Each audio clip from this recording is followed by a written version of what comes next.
The most savage philosopher of all time, 8-minute video?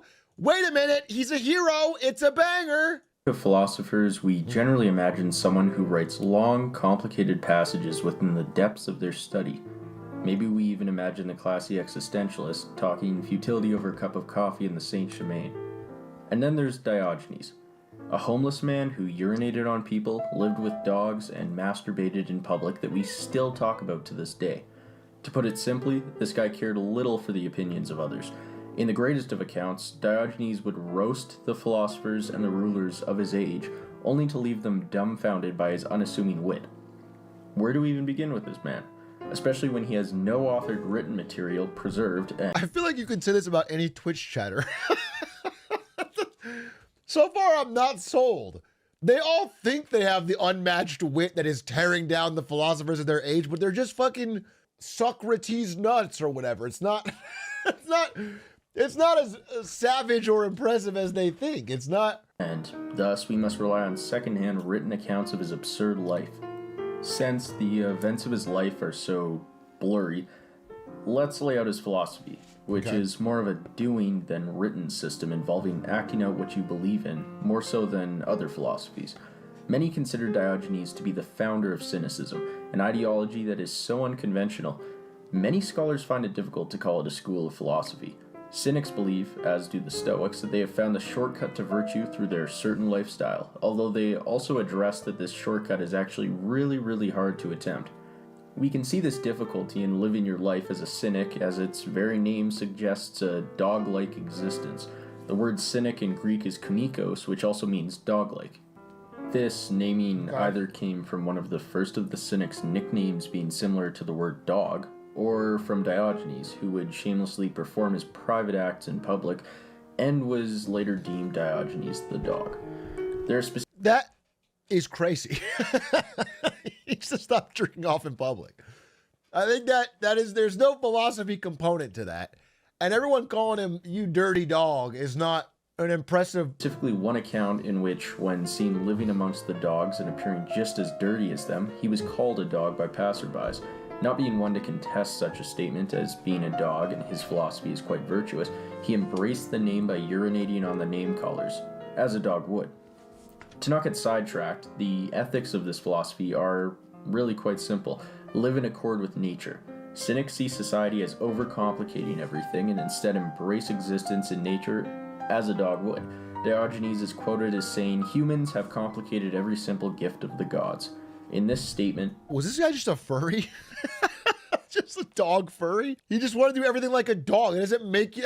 There's nothing magical about that. Pissing on people is not higher order thinking. Nothing you said so far is like different from do it like a dog. We see that for Diogenes, his morality means returning to the simplicity of the natural world. Okay, now, let's get to his life. Diogenes may have originally helped his father, a banker in Sinope. Due to archaeological findings that have unearthed defaced currency in and around where his family operated, as well as his fleeing of the town, many believe the cynic was exiled for attempting to devalue the currency. The Greeks and Persians had Sinope divided at the time, so their actions may have been political. According to text, Diogenes was told to deface the currency. He's a counterfeiter that pisses on people. This is your goat? By the oracle at Delphi, and after first taking that to mean literally deface it, later believed that the message was to deface or challenge the currency being social customs. This is where he went to Athens. It is said that when he came to Athens, he had a slave named Manes. Diogenes said, "If Manes can live without Diogenes, why not Diogenes without Manes?" and let him go, his first act of self-sufficiency. He was then attracted to the teachings of Antisthenes, although he was beaten by his hero with a stick after being a little too obsessed. Antisthenes is, according to Diogenes, the first cynic. It was also time for Diogenes to find some nice real estate. Diogenes lived in a clay wine jar on the street, his only possession a wooden bowl. When he saw a boy cup his hands and drink water, Diogenes threw away his wooden bowl, realizing how materialistic he had become. Then Diogenes heard about this shitbag Plato. Plato claimed that he could simply define man by stating one that is bipedal and featherless. Diogenes promptly plucked a chicken and stated, "Behold Plato's man." This led to Plato... Yeah, I mean, it kind of fucking mog him there. He did kind of mock him. That is pretty based. That is like the rap battle bar that would get everyone going, oh. Revising his definition to include the term broad-nailed. Throughout his storied career in Athens, Diogenes became the talk of the town, wandering the street in broad daylight with a lamp, claiming that he was seeking good men, but only found vile and brutish creatures, eating at a marketplace, a custom that was very looked down upon at the time, simply because he was hungry, living with dogs, and, of course, masturbating on the street. The last one, when he was tried before a court for it, led him to defend his act by stating, "If only it was so easy to end my hunger by rubbing my belly."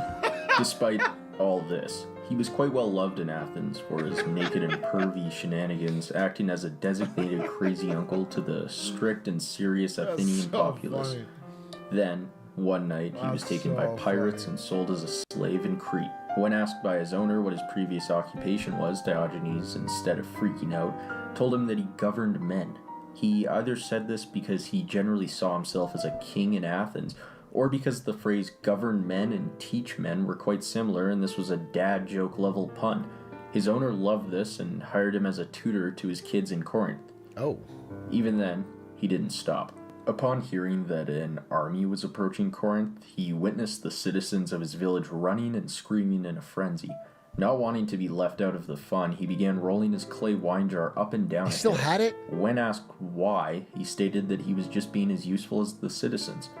This act simultaneously represented the futility of freedom. What a fucking prop comic, dude. Really? Now's the time to do your fucking... What if someone doesn't ask you, by the way? You just fucking roll that shit around all day for nothing. Out over things that one has little control over, a very stoic and Sisyphean concept, and that he was offering a solution that the citizens will have to move their homes to avoid conflict. Now we come to the more famous and well-known of Diogenes' incidents with others. During his stay in Corinth, Alexander the Great was said to have been passing by. Hearing of the strange qualities of our beloved philosopher, Alexander met Diogenes and asked him if there was anything he could do for him. When confronted by such an opportunity, a man of vast wealth and power, and arguably the most popular figure of that time period, Diogenes stated, "Yes, get out of my sunlight." To this, Alexander replied in admiration, "If I were not Alexander, I would wish to be Diogenes." Diogenes, indifferent to the remark, retorted, "If I were not Diogenes, I would also wish to be Diogenes." That's pretty based. There is another far more savage account. That's of this pretty meeting. based. When Alexander spotted Diogenes searching through a pile of bones and asked why he would do such a thing, Diogenes stated that "I was searching for the bones of your father, but could not distinguish them from the bones of slaves." Ooh. Diogenes may have lived out the rest of his life tutoring, or he may have spent it on the streets of Corinth. Even his death is kind of ambiguous. Certain accounts establish that Diogenes simply held his breath and died. Some believe he became sick from eating raw octopus or suffering infection from a dog bite. Whatever finally took Diogenes may never be known. When asked about what he would like to happen to his body upon his death, he asked to be thrown over the walls of Corinth with a stick so he could battle the wild animals trying to eat him. When asked why he would need a stick as he will be unaware of anything, he said, "If I lack awareness, why should I care what happens to me when I am dead?"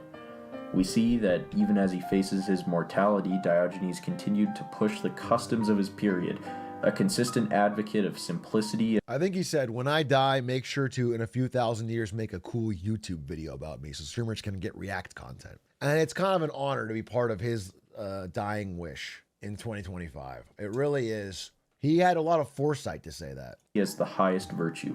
Now, despite the admirable and historical fame of Diogenes, it should be not necessarily suggested to seek out this life. In modern times, Diogenes syndrome is a medical term used to describe people that are shameless, apathetic, socially withdrawn, and hold extreme self-neglect. This is a slight misnomer, as the self-neglect of Diogenes was, if anything, an act of high self-esteem, just in his own way. If he was around today, he may even state that the... So in a way, Asmongold is the modern day Diogenes. In a way, streamers are philosophers. I'm sorry, but... I call them balls and strikes like I see them. The aforementioned syndrome is another product of social construct. Or he would... Oh, fuck.